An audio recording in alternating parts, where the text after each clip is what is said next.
Welcome to the Sustaining Creativity Podcast. I'm your host, Mari Riesberg.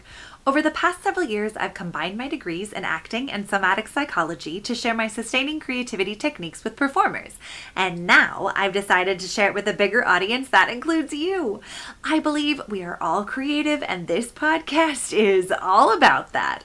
I'll be interviewing people from all backgrounds, ages, and creativity experiences to share just how creative we all are.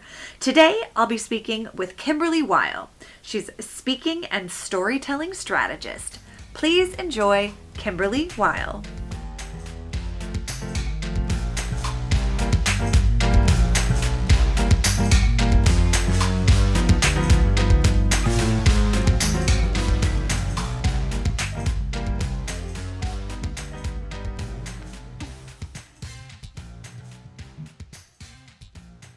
Welcome to the Sustaining Creativity Podcast. Today, I am here with Kymberlee Weil. She is a speaking and storytelling strategist. I can't wait to dive into that. Welcome to the podcast. Thank you. It is such a pleasure to be here today. I am super excited to chat with you as reverse roles. I was on your podcast. Now you're on my podcast. I like how this works. Oh, me too. I love meeting fellow podcasters. We get, we get each other. We do get each other. Yes, it's the best. But before we dive into all of the creativity world we have going for us, why don't you just take a couple of minutes and let our listeners know a little bit more about who you are and what you do? Sure. I'm building a movement of master storytellers to affect change in our world through strategic vision and short form communications. Ooh. And I know that's a mouthful. And so I have an incredible, lots of stories in my life of how I got to be where I am today. But I was not always a storyteller. I was not always a speaking strategist. I was actually an athlete from a little tiny girl all the way up through college. And I was very focused on my athleticism, and it earned me a full ride scholarship to go to the University of Hawaii and play softball for the team, and an incredible experience. Lots of stories there too. Wow. Some we will not share, but a lot of stories. And I got from there, I got into technology. I took one class for fun when I moved back to the mainland at UCLA. And I was like, okay, what is this technology? And I got into the technology world, and I ran a software company for many, many years. Oh my gosh. And within that process, I got introduced to this thing called TED. And I was invited and offered to create a software application for use at TED back in, wow, this is going to date me, 2003. Oh. And that software opportunity started a software company by accident. It also started my addiction with TED on purpose. And also I found my love of storytelling, and that was my inspiration. And now that's become my life's work. I love it. I love all of the different facets and how you got to where you are today, and how everything you've done, I imagine all of the stories really show up in your life as a storyteller, strategist, and a speaking strategist as well. It's true, isn't it? I mean, we live this life filled with these adventures and twists and turns.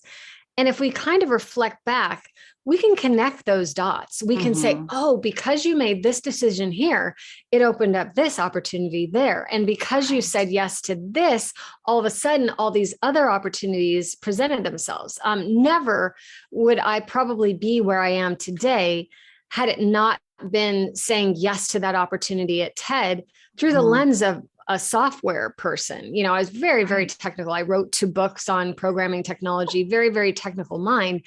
Yet I was in the audience one day for one talk at TED, and that just transformed my world. It was something one speaker had said. And from that moment, I was like, okay, this is what I'm supposed to do. I don't know how to do it yet, but this is what I'm supposed to do. I love those moments. They feel almost that creative spark moment where people have those immediate ideas or something happens in your life that you're like, oh, I need to be doing something totally different than what I am doing, and how creative we can get with taking those steps to make it happen or have that become our new reality. I love that. Yes. And what you just said, I mean, here's the buzzword of the day, creative, right? But it's so true in your work and what you do and the incredible perspective that you offer the world.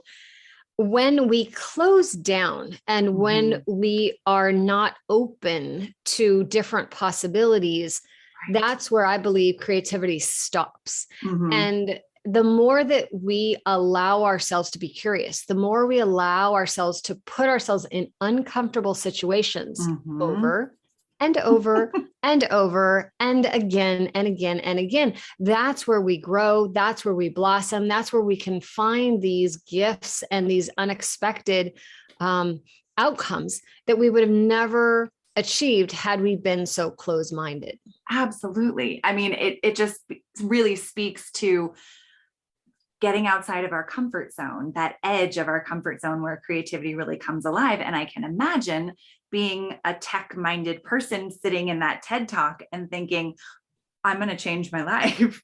How uncomfortable and how outside of your comfort zone that must have been.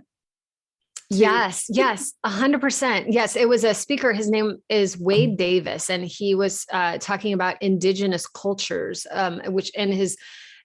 he's a National Geographic explorer. And so what he was showing was just mesmerizing. And towards the end of his talk, he just said something really quick offhand. And he just said, storytelling can change the world. And then he went on and talked. And I was like, wait, what, that is what I want to do. And I want to change the world too. But at that time, being a technologist, I didn't know how I was going to change the world. I certainly didn't know anything about storytelling, or so I thought. And it started a journey for me that lasted many, many, many years until it actually became my life's work. Yeah, I love that. And still like sticking with it and feeling like, okay, how do I get to be creative on this journey to where I want to be? That this journey isn't stagnant, or I'm all of what I'm doing now is continuing to take those steps forward to where I want to go and what I want to do. I think you're spot on. And what that makes me think about as well is the more that we're willing to not force it, the more creative we can become. And it makes me also think of my martial arts training. I'm a martial artist. I've been a martial artist for, now 30 years. So many, many, many years. And so when we're on the mat, and certainly when I'm not in my pure self that I should be in, I will get called out on the mat, and, Grandmaster will yell out at, black belt, quit thinking. And he'll tell me, quit, Kymberlee, black belt, quit thinking. And he's right, because when we think too much, and that comes into, we're trying to force something to happen a certain way. So by example, if I'm in a knife fight and I'm thinking too much, like, okay, well, if he does this, I'm going to do that, and I'm going to take him down this way, I might be killed in those moments because I'm thinking too much. So I have to let it go and trust the training and be. And I think creativity at its purest, and you're the expert here on this, but I think at its purest form, it's when we just allow ourselves to be. Oh, yes, I absolutely agree. And that resonates so strongly with me, just to be and not overthink. But what is the present moment that you're in, not thinking about the next move or the last move in your martial arts training, but actually being in that present moment. I love that. Just being. If you had to say what it means to you to be creative, is that what you would say, or would you say something else? I would say creativity to me is giving yourself permission to play. Ooh, and what I mean by that is, we oftentimes don't allow ourselves that space, that time, that freedom to explore, be curious, experiment, try, fail. All of these things, I believe, can enhance and can help us in our creative moments. And I'm also an improv instructor and performer. And so these are universal sort of truths that go across, whether you're a martial artist or you're a software engineer or you're an improv performer.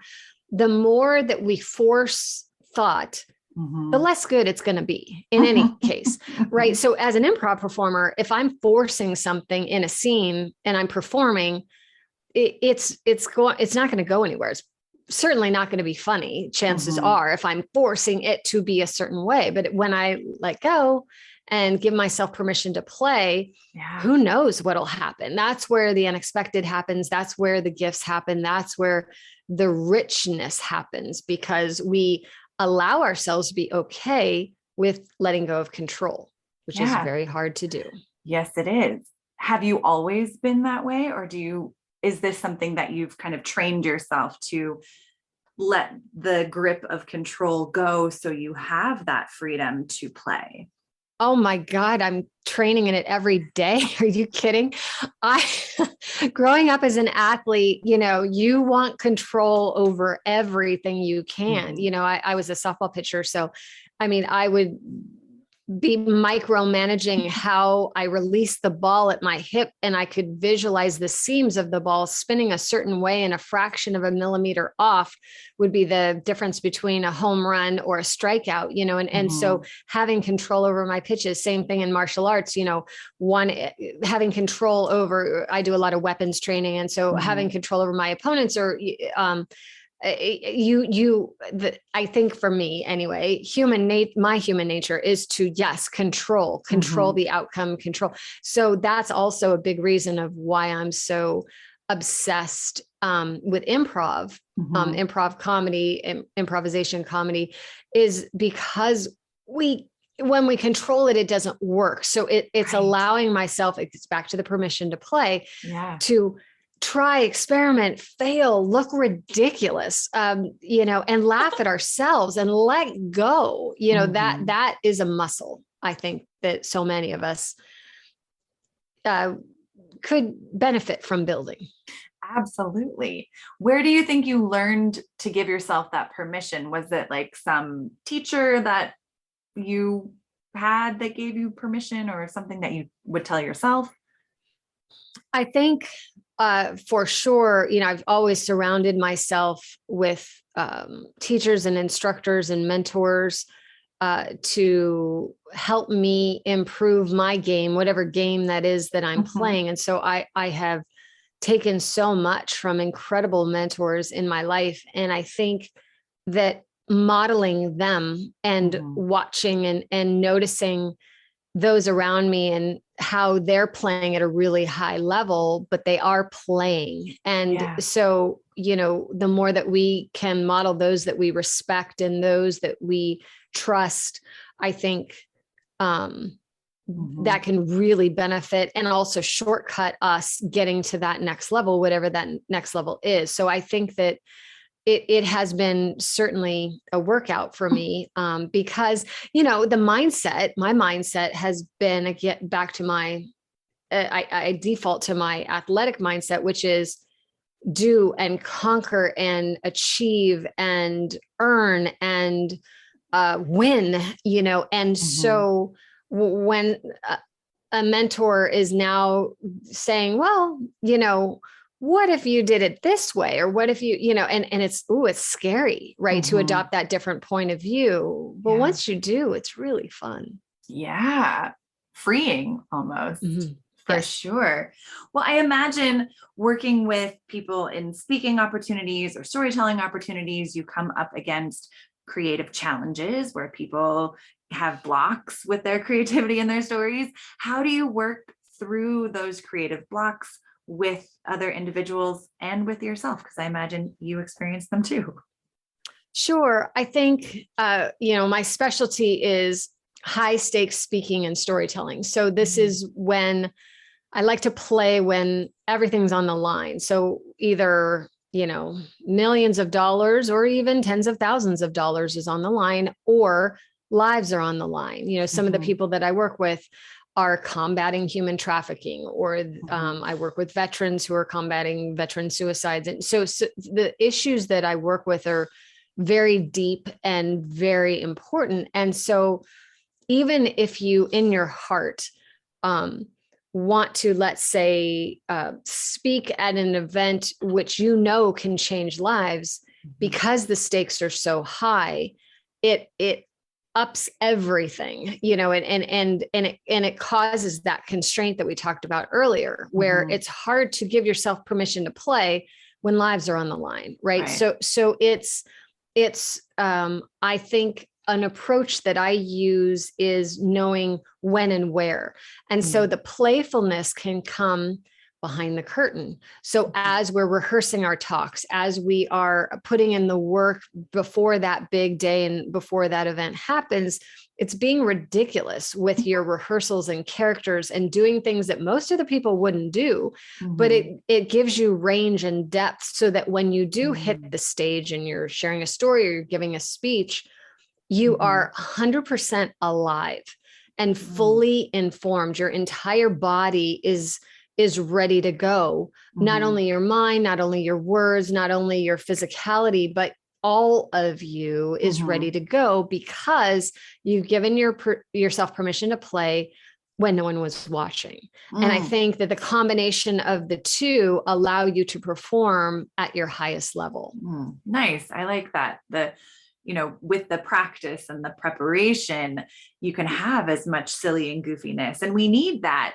It doesn't have to be so structured and contained. How can it be more free? So when we are in that formal presentation, we can breathe and, feel more authentic in what it is we're saying. At least that's what I'm hearing from you. Well, that's true. And then I'll add to that too. I think that in our quest to really make a difference in this world, and in our quest to really help people reach their next level, whatever that is, in whatever industry that we are in, we have an opportunity to give ourselves that permission to do the experimenting, so that we can know how we can best serve our audience, no matter if that's an audience of one or an audience of 10 million. The more that we're willing to test and try and experiment and expand our creativity, the more we will notice and understand what lands, what works, how we can connect with our audience. And that all comes about because we are doing the work, because we are behind the curtain, trying, experimenting, playing. That's what allows us to, again, do our best when everything is on the line and it's showtime. Yeah. No, I love all of that. Now, the people that you work with, I imagine some of them don't think that they're very creative or wouldn't call themselves creatives. How would you encourage them to find creativity in their life?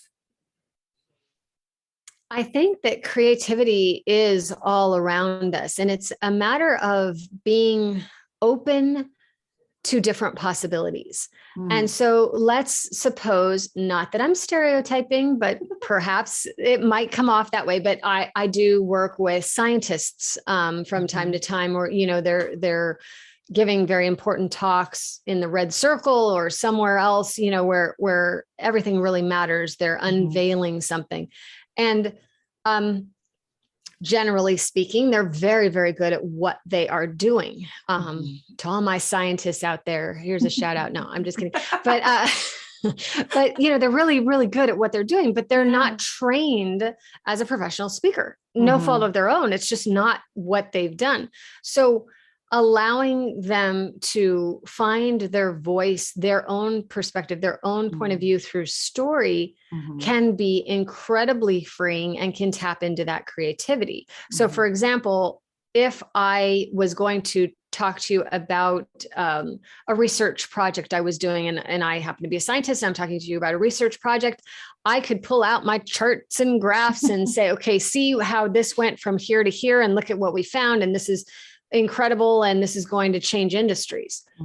And you might nod and say, okay. Or if I tell you a story about how, when I was growing up, I saw something in the newspaper for the first time about how someone was able to, the lifespan of a caterpillar went from this to this, and someone was able to extend the life of a caterpillar. I'm making all this up, by the way, but there's that memory, that sense memory of something that affected you deeply in a personal way. Yeah. And because of that caterpillar and that story and that newspaper on that day, you decided this was going to be your life's work. You were going to save the caterpillars of the world. And so, then now we care. The bottom line is now we care. As an audience, tell me a story. Now I'm going to care about you, your journey, where you're going, your point of view, your perspective. And that's what story can do. So in the most creative realm, by sharing a true story, something that did happen in our lives that we're really connected to, it can expand the possibilities of that creative state. Yeah. I even just listening to you talk about the graphs and then let me tell you a story, and hearing your voice change when you were saying, and now let me tell you this story, and your investment shifted. And I think that speaks volumes to what stories can do. And for people who are interested in sharing their story or, crafting a story, what are some tips that you might offer to people who, storytelling isn't their career, but they have a story to tell? Well, thank you for that question. Everyone has a story to tell. I believe that no matter who you are, what industry you're in, not only do you have one story to tell, you have many stories to tell. Why? Because we live a life of stories every single day. Whatever happens in your day can, if you wish to, and you choose to, it can become a story. Let's say you're going to the market and you lock your keys in the car. Story, right? Is, possible if you want to share that. So we live a life of stories. And I think that when people are willing to recognize that, no matter what industry they're in, there's a couple things that I can be helpful with right here. First of all, think about moments in your life that are what we call defining incidents. So they are moments in your life where everything changed. So that would probably be more than lock the keys in the car. That's just a normal story that might happen. But if there was a moment where you locked your keys in your car and, your child was in the car, now that becomes, a life moment that you'll never forget. And the panic as a mother and so now that's a story where you're never going to forget that. We all have moments in our life that define who we are today. And so it's back to the choices that we talked about earlier. And when we can lock on to those moments, those are great stories to tell, because chances are there's a lesson that you learned as a result. So if you look for defining moments in your life and you ask yourself, what did I learn from that story? The deeper meaning, not just don't lock the keys in the car, but maybe it's about focus. Maybe it's about being scattered. Maybe it's about, being present, as we talked about earlier, in the here and the now. Maybe it's about safety. That's one story can have a lot of different meanings. So I would start there of look for moments in your life. And then once you've found those moments and you're ready to share and start to experiment and tell that story, one of the most effective decisions you can make as a storyteller is to tell the story in present tense. And so what that means is, instead of saying, hey, this happened, I went to the store, I was in a hurry, I locked my keys in the car, and oh my God, my 8-month-old daughter was right there in the car seat, and I couldn't open the door. So that's all past tense. And so when you hear a story in past tense as an audience, you'll think, okay, Kymberlee, that's nice, but if instead I tell you the story in present tense and I change it and I say, I have a job interview this afternoon, so I'm heading to the market. I've got to pick up a couple things, and I go to take my keys out of the car, and I know, and click, it's locked. It's locked. My daughter, she's right there. Where I can't help, someone help, so God, I get chills and this is a made up story, but it's that's the power of what story can do. So it brings the audience along for the ride. And I'll add one more thing here. When we see a movie and we watch a movie on TV or we go to the movie theater, instantly we're in a world. The characters are being introduced as the movie begins. The characters are being introduced. We're in a environment. It might be outside in a jungle. It might be inside in a kitchen. It might be at an office, but instantly we're getting to know where we are and who the characters are. And so when you tell your story in present tense, you're doing the same thing for your audience. You're taking them into that moment in time. They're getting to know what's going on. What are the characters? And they can experience the story with you. Yeah, I love that. I mean, so many amazing tips about storytelling and creativity. I really appreciate you breaking it down and offering these pieces, the present tense. I mean, as many movies as I watch, I don't know that I've ever really thought like, oh, right, this is the present tense. This is happening now as I'm watching it.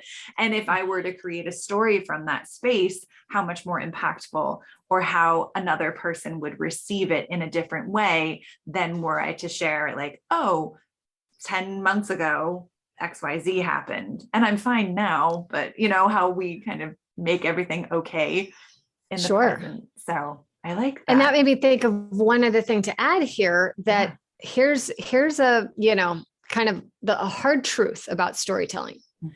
It's not about you. And what I mean by that is, even though I'm the storyteller telling a true story, I used made up stories just for illustration purposes today, but if I'm telling a true story of something that really happened to me, yes, I am the storyteller, but we always want to tell stories in service to our audience. And so you can ask yourself, why am I telling this story? What am I hoping to do with this story? Am I looking for this story to entertain my audience? That's fair. That's okay. Am I looking to inspire? Am I looking to rile up? Am I looking to challenge my audience? What do I want this story to do for them? So I always go back to tell your stories on purpose. Don't randomly tell a story for no apparent reason. Instead, decide, I'm telling this story in this situation for this purpose. And here's the gift I'm giving the audience, or here's the outcome I'd like to inspire inside the audience, or here's why I'm doing it. I love all of these little like tips and tricks around storytelling, and so much creativity goes into it, and things I don't even think about when it comes to storytelling, that it's not about me, the storyteller, but what can I do for the people listening and how can I serve them? I think that in and of itself allows so much more freedom and flexibility and play to happen in the storytelling experience. So thank you so much for sharing all of these. I love it. It's my pleasure. Such a treat chatting with you. I just have one last question. What does it feel like in your body to be creative? I think it feels like absolute lack of judgment. And here's why I say that. I think that when it goes back to some of the things and the threads that we talked about earlier, but when we force it, when we constrain ourselves, when we constrict our thinking, it really does limit our creativity. And so when we take our judgers off, or if we have a judger hat on, which many of us do, and it's just part of human nature, unfortunately, but if we're willing to take that hat away or off, and we're willing to not judge, then we can be as expressive and creative and thoughtful as we want to be. It's when we are worried about what others think that we shrink, we constrict, or when we're judging ourselves. That's ridiculous, that's stupid, that's silly, you're going to look like an idiot. These are the thoughts that come into our mind. I mean, I know this is all the time teaching improv classes. I was teaching an improv class last night, and it's a common thought of, oh, I'm not going to, because I'm going to look ridiculous. I'm going to look silly. But improv teaches us it's okay to fail. We're going to learn something. We're going to laugh. Some of the funniest things are the unplanned, what we aren't forcing, when we are our most creative, when we just let go and we don't judge, that's when creativity can flourish. Oh, I love that. And such great reminders. Thank you so much. And if people wanted to learn more about the things that you do or find your podcast, how could they go about doing that? Very easy, storytellingschool.com. So that's my website. And I'm also on Instagram every day with free storytelling training. I'm always asking, how can I serve my audience? How can I help? So Storytelling School, at Storytelling School, you can find me on Instagram. And then the podcast is Storytelling School. Who knew as well? But very, very easy. And you can listen to your episode, which we just recorded recently, which people are loving. And and this is my life's work. So I love to help. I have programs and training and all of the things. And the common thread is story. I love it. And I will put all of that in show notes so it's easily found for people. And thank you again for taking the time to chat with me about creativity and storytelling. It has been awesome. You are amazing. Thank you so much for inviting me to be a guest. Oh, it's been wonderful.